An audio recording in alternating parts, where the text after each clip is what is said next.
اعوذ بالله من الشیطان الرجیم بسم الله الرحمن الرحیم. السلام علیکم مرګرو، امید لرم چې روغ جوړ وئ. الله مو روغ جوړ لره. نن په شب قدر کې د صحافي افتخار احمد صاحب بې امانه قتل کړی شوی دی، هغوی وژلی شوي دي او دا پرون ماښام په 9:30 بجې باندې 9:10 بجې باندې د دې باندې فایرنګ شوی دی. په فایرنګ کې هغوی ډېر شدید جوبل شوي دي. د جوبل کېدو نه پس د هغوی ملګرو هغوی اسپتال ته وړي دي، بیا پېښور ته ګورمنټ اسپتال لیډرډینګ ته راوړی شوي دي او د هغوی ټول صحافي ملګري، د شب قدر ټول ملګري، پولیس فورس او ټول ډېر محنت کړی دی، خو هغوی د زخمونو د ډېر زیات زخمي کېدو د وجې نه هغوی په حق باندې رسېدلي دي او د شهادت په غټه مرتبه باندې هغوی فایز شوي دي. د واقعیه څه داسې قسم له شوې ده چې د مدینه سویټس مخې ته شب قدر پېښور روډ چې کوم دی په بازار په مینس کې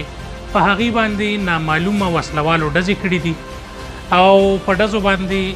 صحافي افتخار شهید صاحب هغوی شهید شوي دي او د هغوی رور چې کوم دی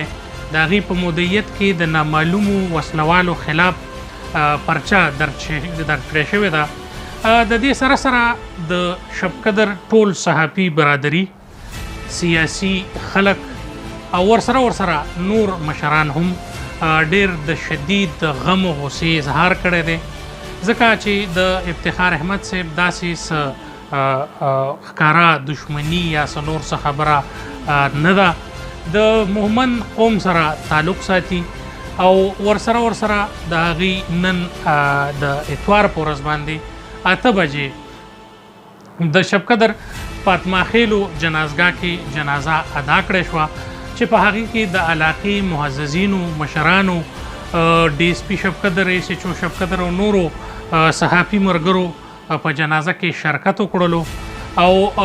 د هغوی د مرګ یې ډېره غندنه وکړه، ډېر افسوس پې هم ظاهر کړلو او ورسره د واقعې نه د خبرېدو نه پس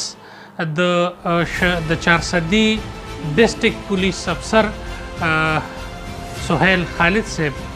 او د خیبر پښتونخوا آی جي معظم جاه انصاري په دې باندې ډېر غټ ایکشن اخیستی دی، پولیس ته هدایات جاری کړي دي او شب قدر ډي اس پي او ورسره ایس پي انویسټیګیشن ته باقاعده هغه ورکړی شوي دي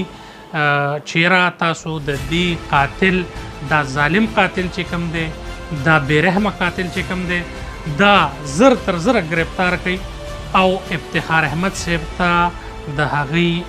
انصاف، د هغوی د بېګناه وژلی کېدو انصاف ورکوي، د هغوی بچو ته انصاف ورکوي. ورسره افتخار احمد صاحب په ژوند کې ډېر یو خوږ سړی و، ملنساره انسان و، ملګرتیا کوونکی انسان و، میلمه دوست انسان و او بل انسان اورېدونکی، یو داسې اورېدونکی انسان و چې خبره به تا مکمل کړې نه وه نو هغوی به تاسو سره خبره نه کوله، هغوی به تاسو ډېر خاموشۍ سره اورېدئ. ډېر یو ښه سوچ بوج ساتلو والا انسان و. د خبریال انسان په ژوند کې ډېر معاملات راځي، دوی سره د خلکو رازونه هم پراته وي، دوی سره معلومات هم موجود وي، دوی سره هر قسم له خلک هم رابطې کوي او دوی په مختلف سیکټرز باندې کار کوي. مولا سره هم د دې کار وي، پولیس سره هم د دې کار وي، بدماش یا کریمینل انسان سره هم د دې کار وي، که څوک غل وي د هغې سره هم د دې کار وي، که په یو روډ کې، په یو سکول کې یا په یو کالج کې څه غلطي کیږي یا څه کرپشن کیږي نو هغه هم د عوامو مخې تک دي. د صحافي خبر چې کله ورکوي نو د هغه سوچ هر طرف ته وي چې یو خو د دې نه عوام خبر شي، دویم د دې نه هغه اعلی حکام، هغه مشران خبر شي چې کوم د دې څیز مخنیوی کولی شي. نو صحافي خپل خبر ورکړي، په هغې باندې مشران خبر شي او د هغه څیز مخنیوی وکړی شي. نو که چیرې چاته د صحافي حوالې سره سرنج وي غم وي نو د صحافي کار دا دی چې هغه د ظالم مخه ونیسي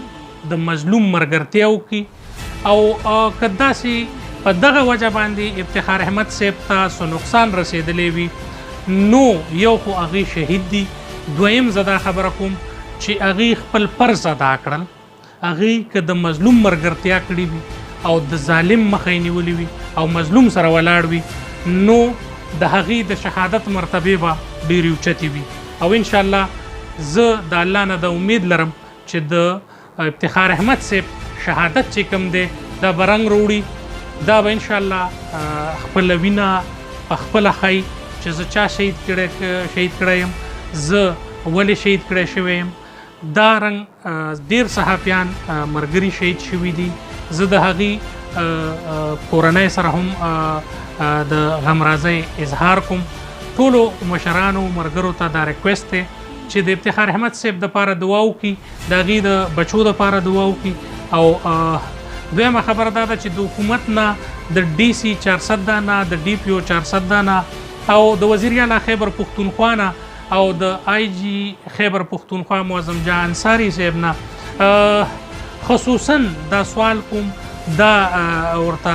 وایم چې په دې کې پوره کردار ادا کړي تر هغې پورې په دې کیس باندې موجود وي تر څو پورې چې د دې قاتلانو ته سزا نه وي میلاو شوي د دې د بېګناه قتل هغه ځناور هغه ظالمان چې کومو افتخار احمد صاحب شهید کړی دی چې د هغې باقاعده گرفتاری نه وي شوي او هغې د انصاف په کټهره کې ودرولی شوي نه وي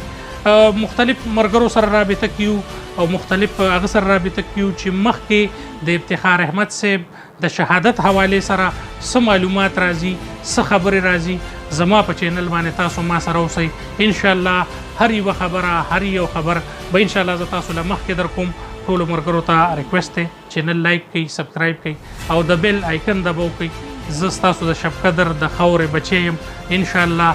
داسې مظلومانو ملګرو سره داسې د ظالمانو خلاف په انشاءالله هر وخت ولاړ یو مونږ به ملګرتیا کوو مونږ به یو موټی کیږو او د داسې خلکو خلاف به کردار ادا کوو انشاءالله ډېره مننه السلام علیکم